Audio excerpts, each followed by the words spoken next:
dengan miliaran rupiah, harta dengan orang yang banyak diambil.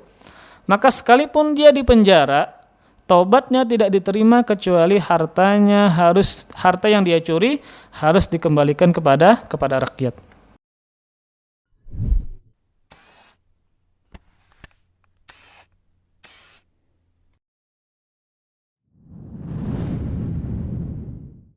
Bismillah, Assalamualaikum warahmatullahi wabarakatuh. Alhamdulillahirabbil alamin, wassalatu wassalamu ala nabiyyina Muhammadin wa ala alihi wa sahbihi wa barik wa sallim ajma'in, wa la haula wa la quwwata illa billahil aliyil azim, amma ba'du. Alhamdulillah, senantiasa kita tidak lupa untuk bersyukur kepada Allah Subhanahu wa taala dan memuji Allah Subhanahu wa taala atas limpahan karunia, limpahan nikmat, anugerah dan kebaikan yang masih terus Allah Subhanahu wa taala memberikan kepada kita. Yang mana nikmat-nikmat tersebut harus senantiasa kita syukuri kepada Allah Subhanahu wa taala sehingga Allah menambahkan nikmat yang lain dan Allah akan mengekalkan nikmat yang ada. Kemudian salawat serta salam semoga selalu terhaturkan kepada junjungan kita Nabi besar Muhammad sallallahu alaihi wasallam dan kepada para keluarga, para sahabat dan para pengikut beliau yang senantiasa meniti jalan beliau, yang menempuh ajaran-ajaran beliau sampai hari kiamat, amin ya rabbal alamin. Insyaallah di malam ini kajian singkat kita berkaitan dengan keadaan kematian, yaitu tentang sebuah amalan yang harus kita tinggalkan. Kita khawatir dengan amalan tersebut mengantarkan kita kepada su'ul khatimah, mati dalam keadaan yang buruk, wal'iyadzu billah.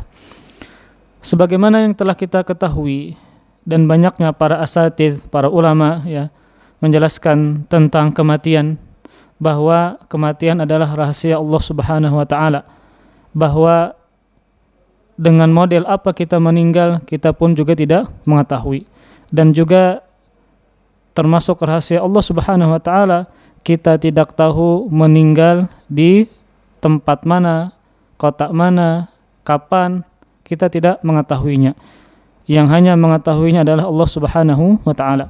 Allah Subhanahu wa taala mengatakan di surah Luqman ayat 34, "Wa ma tadri nafsum madza taksibu ghada, wa ma tadri nafsum bi ayyi ardin tamut." Kata Allah Subhanahu wa taala, dan tidak ada seorang pun yang dapat mengetahui dengan pasti apa yang dia kerjakan besok, dan tidak ada seorang pun yang dapat mengetahui di bumi mana dia akan meninggal dunia. Maka seorang pun tidak akan pernah tahu kapan dia meninggal dunia dan dengan cara apa dia meninggal dunia. Kemudian Rasulullah SAW pernah menyatakan dalam sebuah hadis yang sahih yang dikeluarkan oleh Al-Imam Al-Bukhari, bahwa innamal a'mal bil khawatim, sesungguhnya amalan-amalan itu tergantung akhirnya. Maka tatkala seseorang itu beramal-amal soleh, ternyata dia mengakhiri, ternyata kehidupannya berakhir dengan amal soleh, maka itulah yang dikatakan dengan husnul khatimah.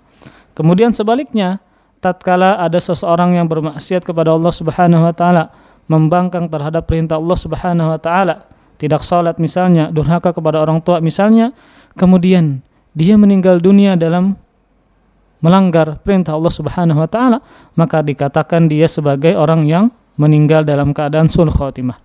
Kemudian ada sebuah hadis yang kita bisa mengatakan bahwa kita meninggal dengan cara apa, yaitu sebuah hadis yang menerangkan bahwa kita meninggal sesuai dengan kebiasaan kita. Rasulullah SAW pernah bersabda dalam sebuah hadis yang sahih yang dikeluarkan oleh Imam Muslim, "Yub'atsu kullu 'abdin 'ala ma mata 'alaihi." Rasul mengatakan akan dibangkitkan setiap hamba menurut kebiasaannya ketika dia hidup. Kemudian Al-Imam Al-Hafidh Abdul Rauf Al-Munawi menjelaskan maksud dari hadis tersebut. Beliau mengatakan, yamutu ala ma'asya alaihi wa yub'atsu ala dzalik.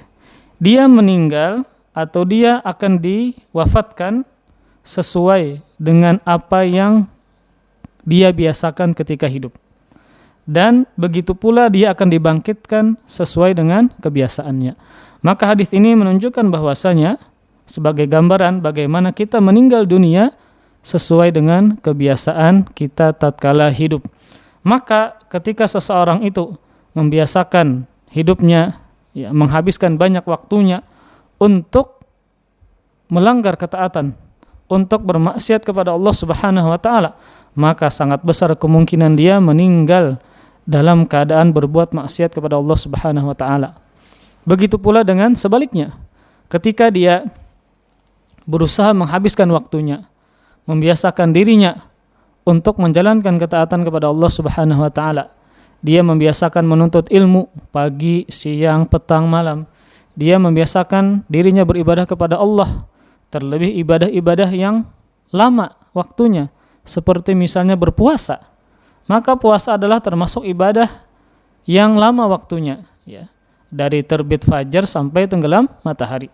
Maka tatkala ada seseorang yang membiasakan hidupnya menjalankan ketaatan kepada Allah Subhanahu wa taala, maka sangat besar kemungkinan dia meninggal dalam keadaan yang baik. Maka seseorang bisa melihat gambaran bagaimana dia meninggal dunia dari kebiasaan yang dia lakukan. Maka para ikhwah sekalian, maka para pemirsa sekalian, hendaklah kita membiasakan diri kita untuk menjalankan ketaatan kepada Allah Subhanahu wa taala dan senantiasa mendekatkan diri kepada Allah Subhanahu wa taala, yang sangat kita harapkan semoga dengan kebiasaan yang baik itu membuat kita menutup hidup kita dengan kebaikan pula, sehingga kita meninggal dunia dalam keadaan husnul khatimah. Bukankah musibah itu banyak? Ya, musibah sangat banyak. Secara global, garis besar, musibah terbagi dua. Ada musibah dunia seperti banjir, kebakaran, ekonomi yang sulit, penyakit, dan seterusnya. Ada musibah agama. Di antara musibah agama yang paling besar, yang paling buruk, yang paling merugikan adalah meninggal dalam keadaan su'ul khatimah.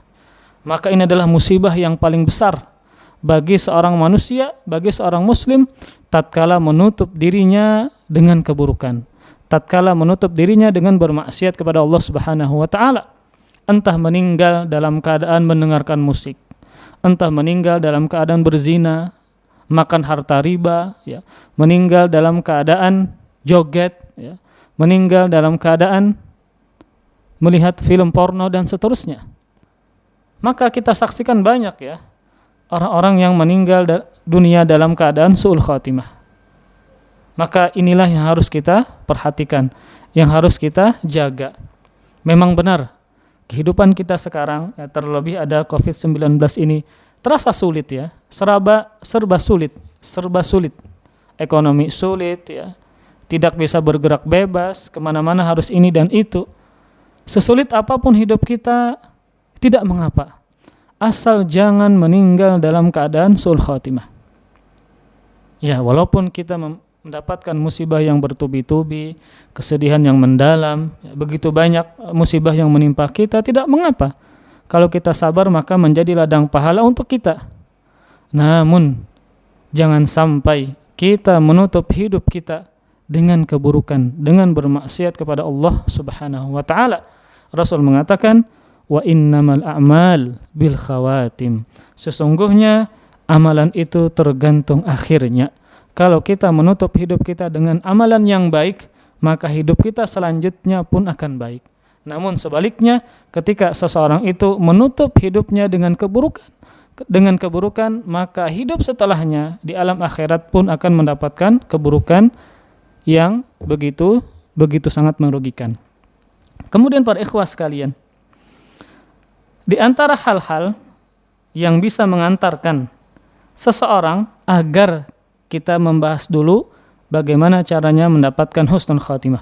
Di antara sebab atau hal yang bisa mengantarkan kita untuk terhindar dari su'ul khatimah dan mendapatkan husnul khatimah adalah berbuat baik kepada orang lain.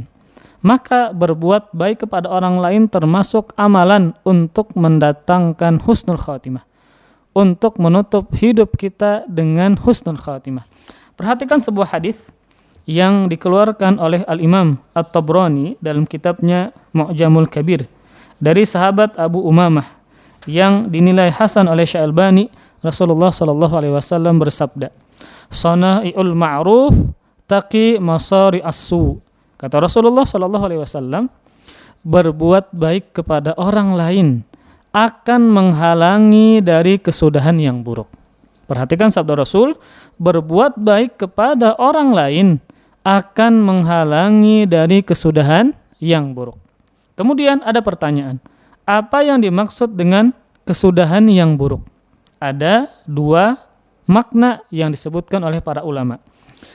Makna yang pertama adalah su'ul khatimah, meninggal dalam keadaan yang buruk, meninggal dalam keadaan melanggar perintah Allah, perbuatan maksiat. Maka kata Rasul, berbuat baik kepada orang lain akan menghalangi dari kesudahan yang buruk, maksudnya adalah su'ul khatimah. Maka orang yang senantiasa memberikan manfaat kepada orang lain, berbuat baik kepada orang lain, itu adalah amalan untuk menghindarkan dirinya dari su'ul khatimah. Itu makna yang pertama. Kemudian, makna yang kedua, maksud dari kesudahan yang buruk adalah meninggal dengan menggenaskan atau meninggal dengan cara yang tidak biasanya atau meninggal dalam keadaan menggenaskan. Jadi, makna dari hadis berbuat baik kepada orang lain akan menghalangi dari kesudahan yang buruk. Makna yang pertama adalah meninggal dalam keadaan husnul khatimah, tidak dalam keadaan sul khatimah. Makna yang kedua adalah dia tidak meninggal dengan cara yang menggenaskan. Nah, tentang meninggal dengan cara yang menggenaskan, maka Rasulullah SAW pernah bersabda, pernah berdoa kepada Allah agar berlindung kepada Allah agar jangan meninggal dalam cara menggenaskan. Perhatikan doa Rasulullah SAW, hadis yang dikeluarkan oleh Imam Abu Dawud.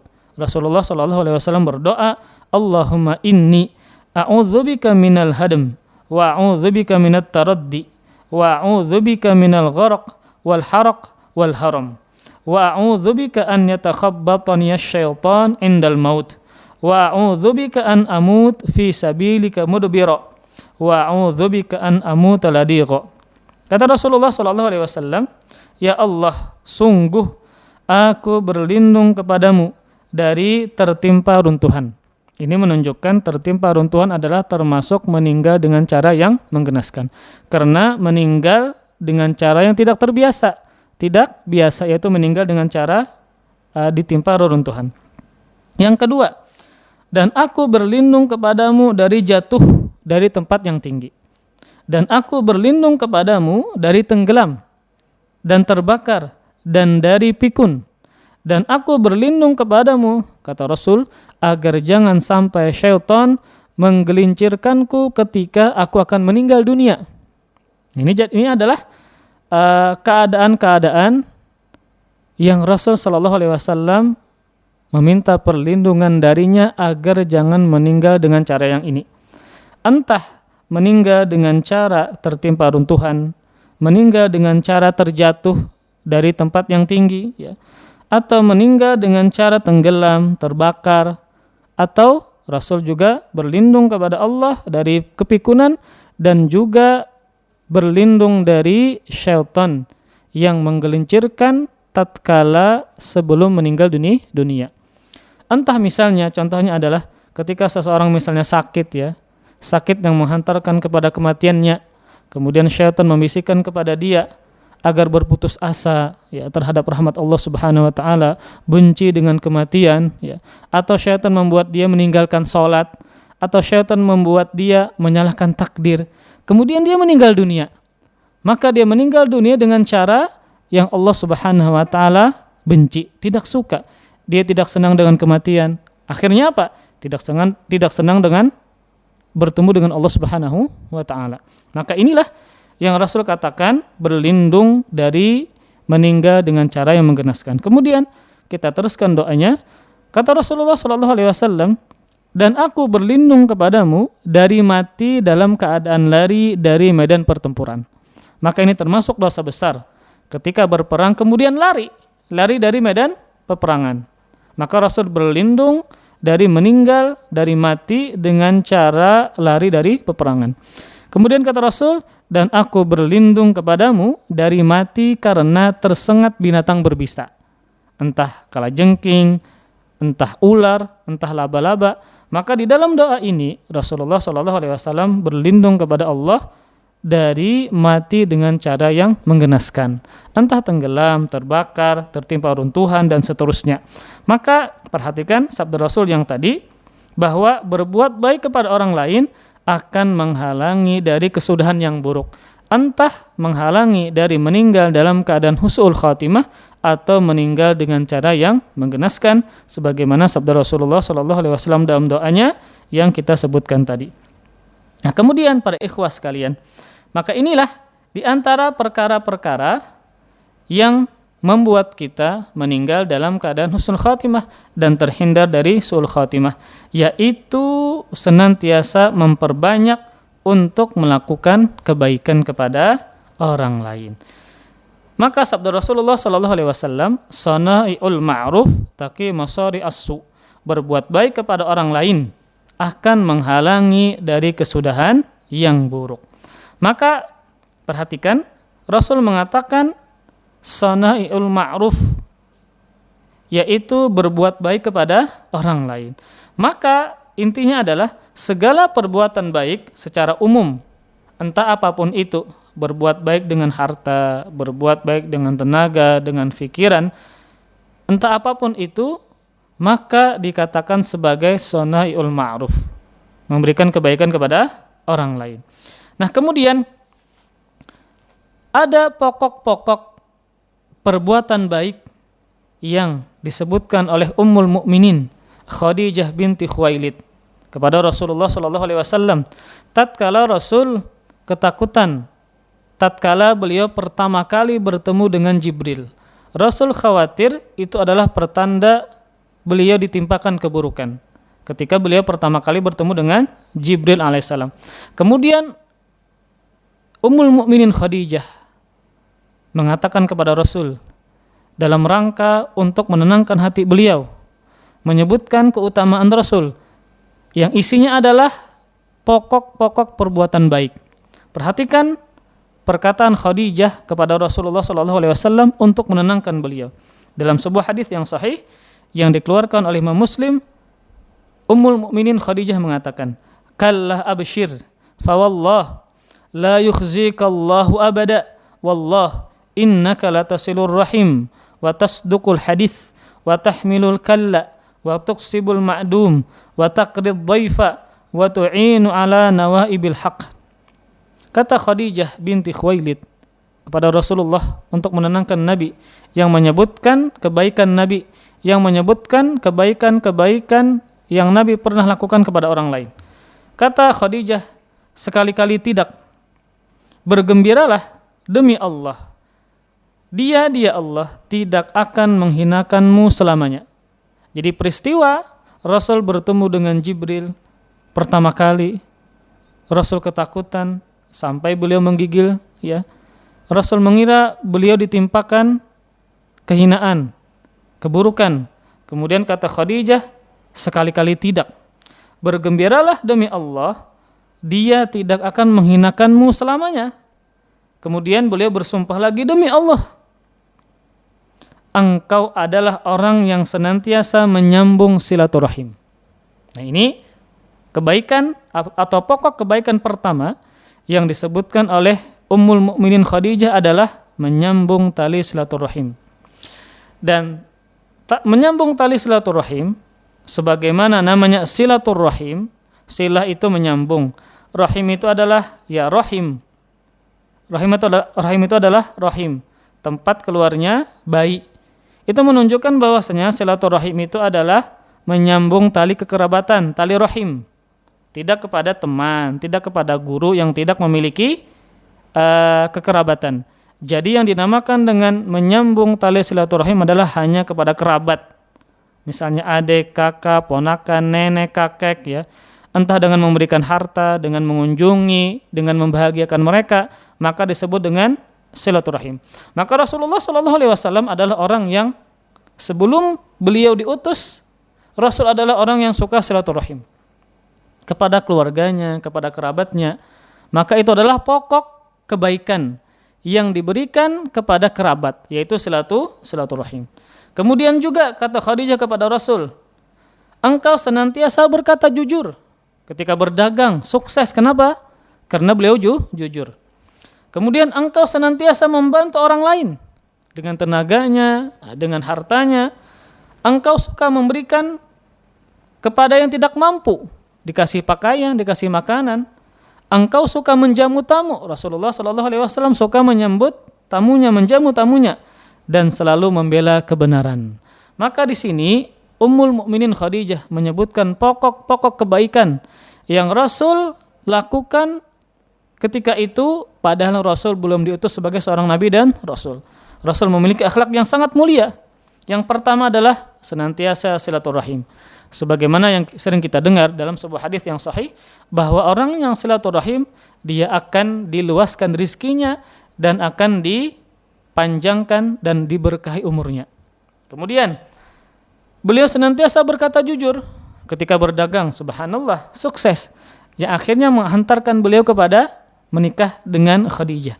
Kemudian beliau senantiasa membantu orang lain, memberikan kepada yang tidak mampu, ya, menjamu tamu, dan selalu membela kebenaran. Maka ini adalah pokok-pokok kebaikan yang bisa kita lakukan sebagaimana Rasulullah sallallahu alaihi wasallam. Maka amalan-amalan yang disebutkan oleh Ummul Mukminin ini, inilah yang dimaksud dengan pokok atau inti dari kebaikan. Maka jika seseorang itu bisa melakukan amalan-amalan ini, maka niscaya Allah Subhanahu wa taala tidak akan menghinakan dia di dunia, sebagaimana perkataan Khadijah, la yukhzikallahu abada. Allah selamanya tidak akan menghinakanmu. Kenapa? Karena engkau, tadi disebutkan oleh beliau, merincikan bagaimana perbuatan baik Nabi, entah menjamu tamu yang luar biasa, silaturahim, berkata jujur, suka menolong, membantu, dan seterusnya.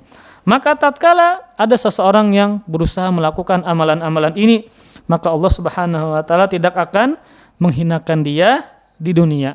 Terlebih ketika dia akan meninggal dunia, maka tentu dia akan meninggal dunia dalam keadaan husnul khatimah, tidak dalam keadaan masari usur, yaitu kesudahan yang buruk. Maka oleh karena itu, seseorang senantiasa berbuat baik kepada orang lain yang dia bisa lakukan. Dan perbuatan baik dan pintu-pintu kebaikan itu sangat banyak. Jadi orang yang berbuat baik bukan hanya milik orang yang kaya karena dengan hartanya, bukan. Orang yang melakukan kebaikan kepada orang lain tidak cuma dengan harta, bahkan dengan tersenyum pun itu adalah kebaikan kepada orang lain. Kenapa? Karena tatkala kita tersenyum kepada orang lain, maka orang lain itu akan tidak berprasangka buruk kepada kita. Maka bisa jadi ketika kita bertemu dengan orang lain dengan wajah cemberut, maka orang lain bisa menganggap dirinya, kenapa dia cemberut kepada saya? Apakah dia benci dengan saya? Apakah dia tidak suka dengan saya? Akhirnya dia berburuk sangka kepada Anda yang tidak tersenyum. Jadi tersenyum pun adalah kebaikan yang bisa diberikan kepada orang lain. Dan juga seperti berbuat baik dengan ucapan, ya. Kemudian juga menyenangkan hati orang lain, ya. Dan juga banyak sekali amalan-amalan yang bisa kita berikan kepada orang lain. Bahkan dengan bersedekah dengan sepenggal kurma pun itu adalah kebaikan yang diberikan kepada orang lain. Rasulullah SAW pernah bersabda, ittaqun nar walau bisyiqqi tamrah. Jagalah diri kalian dari siksa api neraka sekalipun bersedekah dengan sepenggal kurma. Maka intinya adalah segala kebaikan dengan berbagai macam bentuknya yang bisa kita berikan kepada orang lain itu adalah apa?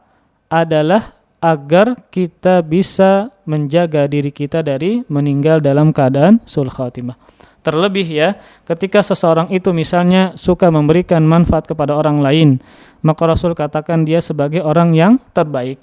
Dalam sebuah hadis yang sering kita dengar, Rasulullah SAW pernah bersabda, khairun nas anfa'ahum linnas. Sebaik-baik manusia adalah yang paling baik kepada orang lain.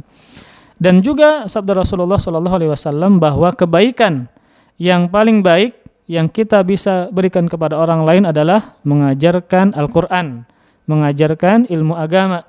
Rasulullah SAW bersabda, khairukum man ta'allamal Qur'an wa 'allamah. Sebaik-baik kalian adalah orang yang belajar Al-Quran dan mengajarkannya. Dan juga orang yang senang berbuat baik kepada orang lain.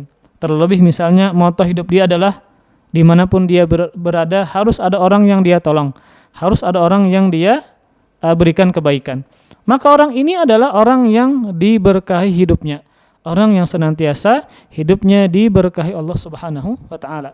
Ini sebagaimana perkataan Nabi Isa alaihissalam yang Allah berikan di dalam Al-Quran, wa ja'alani mubarakan aina ma kuntu, dan Allah menjadikanku orang yang diberkahi dimanapun aku berada. Kenapa?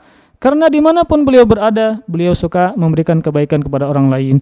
Beliau suka memberikan manfaat kepada orang lain. Sehingga beliau mengatakan, Allah memberkahiku dimanapun aku berada. Maka inilah cara kita untuk mendapatkan keberkahan dari Allah Subhanahu wa taala, yaitu dengan memposisikan diri kita untuk berbuat baik kepada orang lain. Maka para ikhwah sekalian, para pemirsa sekalian, agar kita mendapatkan husnul khatimah, yaitu sebagaimana sabda Rasulullah SAW, sanai'ul ma'ruf taqi masari as-su, berbuat baik kepada orang lain akan menghalangi dari kesudahan yang buruk, yaitu meninggal dalam keadaan su'ul khatimah atau meninggal dalam keadaan yang menggenaskan.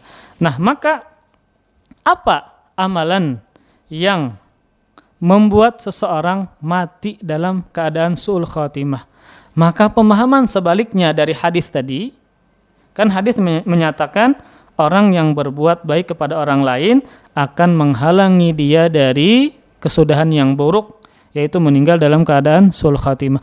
Maka sebaliknya, orang yang suka berbuat zalim kepada orang lain, orang yang menyakiti orang lain dengan lisannya, dengan tulisannya, dengan hartanya dan seterusnya, maka membuat dia mati dalam keadaan su'ul khatimah.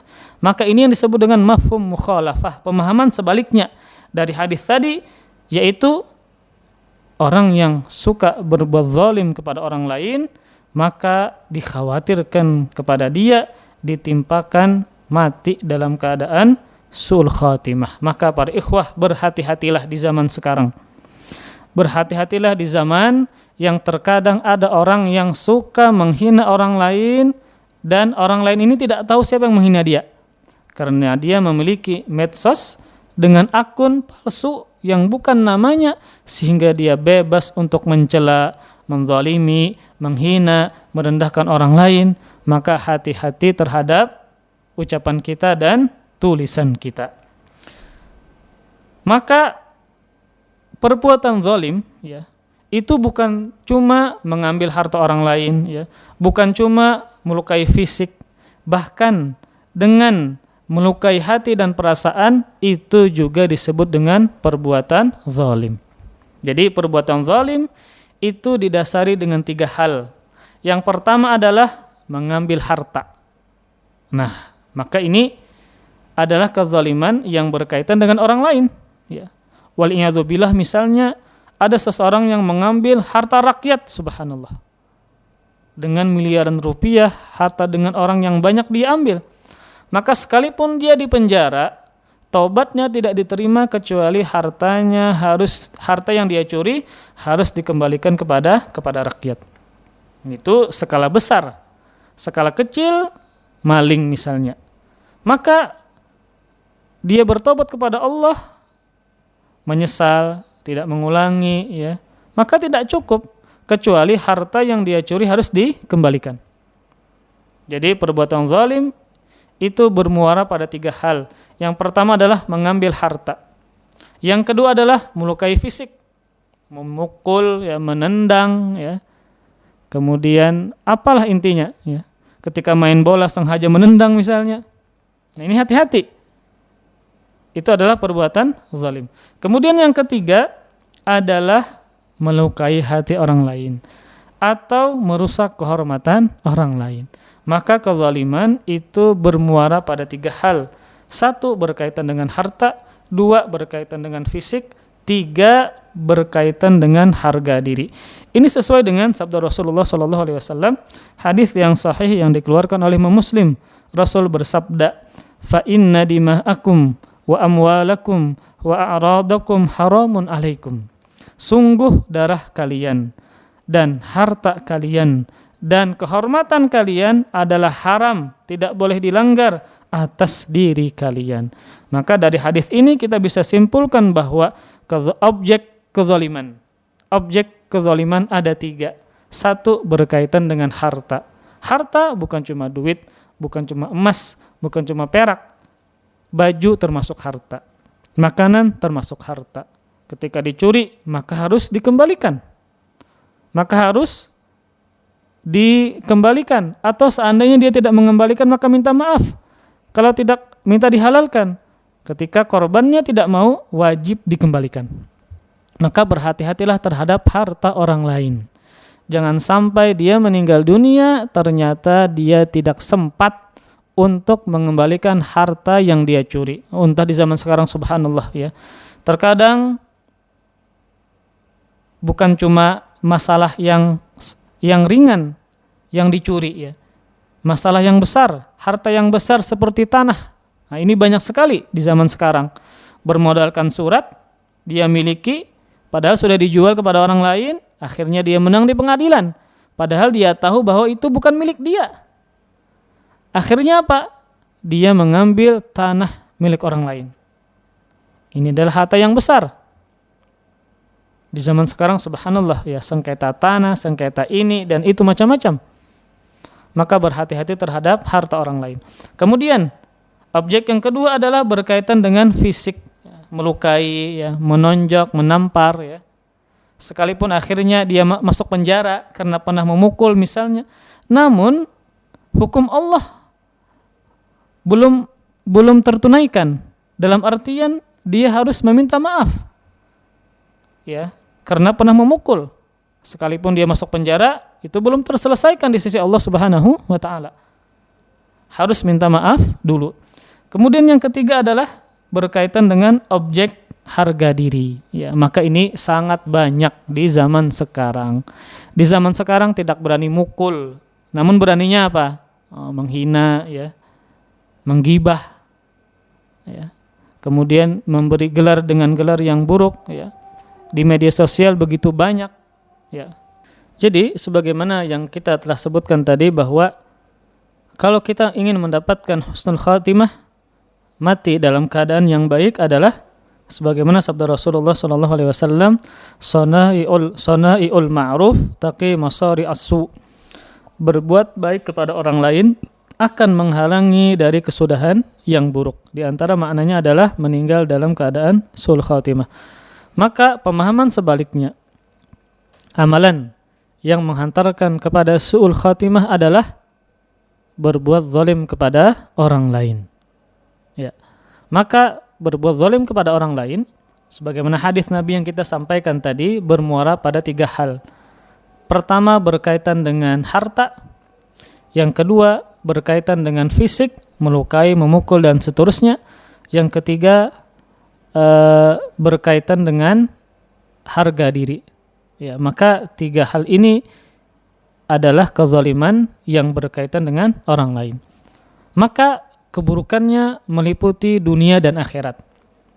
Maka bagi orang yang suka menzalimi orang lain, entah dengan mengambil hartanya, atau dengan melukai fisiknya, atau dengan merusak harga dirinya, keburukan dunia dia dapatkan berupa meninggal dalam keadaan su'ul khatimah. Lalu bagaimana dengan keburukan di akhirat?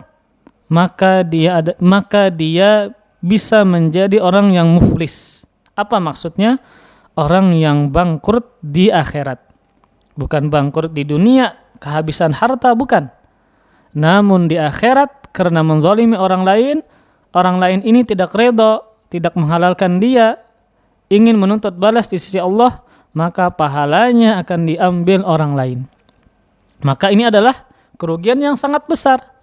Yang diambil bukan duit, bukan harta, bukan. Namun pahala kita yang satu-satunya menjadi bekal kita untuk menghadapi kehidupan di akhirat. Maka ini adalah sangat merugikan, sangat membahayakan. Makanya Rasul katakan sebagai muflis orang yang bangkrut.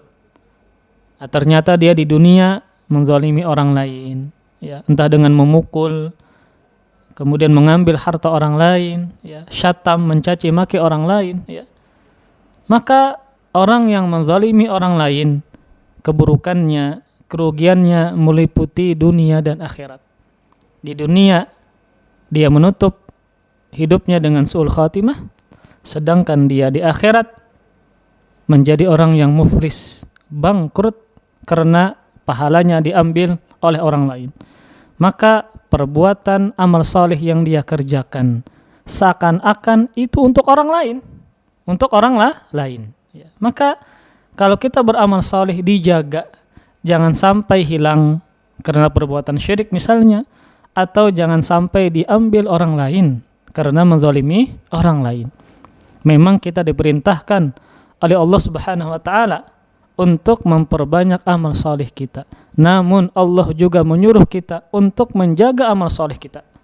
Jangan melakukan kesyirikan, nanti hilang amal pahalanya, ya. Atau dengan menzalimi orang lain, nanti di akhirat akan diambil pahalanya. Ketika pahalanya habis, kemudian belum terselesaikan, maka dosa yang dizalimi diberikan kepada si pelaku. Akhirnya yang dia miliki adalah dosa, tidak memiliki pahala sama sekali. Maka tempatnya di mana orang seperti ini?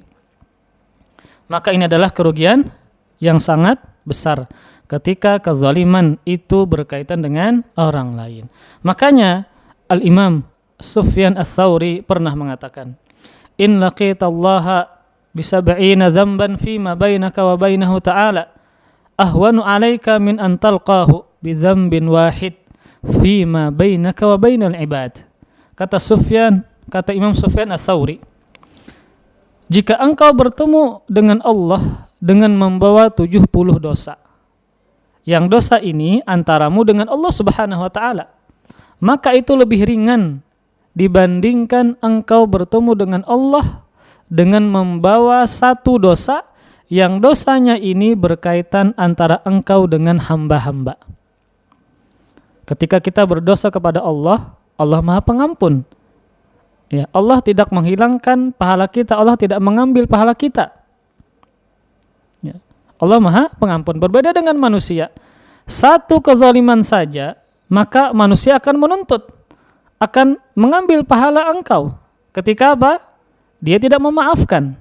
Ya, maka ini sangat merugikan, sangat membahayakan. Manusia tidak seperti Allah Subhanahu wa taala. Allah Maha Pengampun.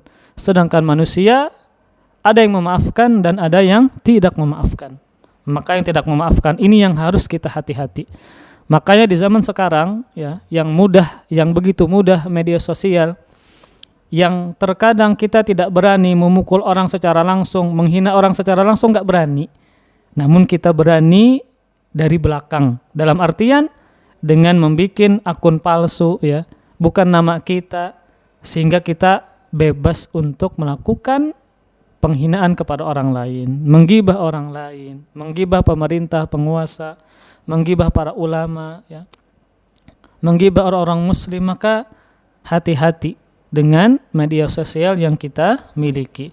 Jangan sampai kemudahan tersebut menghantarkan kita kepada kezaliman, yang akhirnya apa? Membuat kita meninggal dalam keadaan su'ul khatimah, wal iyadzu billah. Jadi ringkasnya adalah sebagaimana sabda Rasulullah SAW, bahwa perbuatan baik yang kita berikan kepada orang lain maka akan menghalangi kita dari meninggal dalam keadaan su'ul khatimah.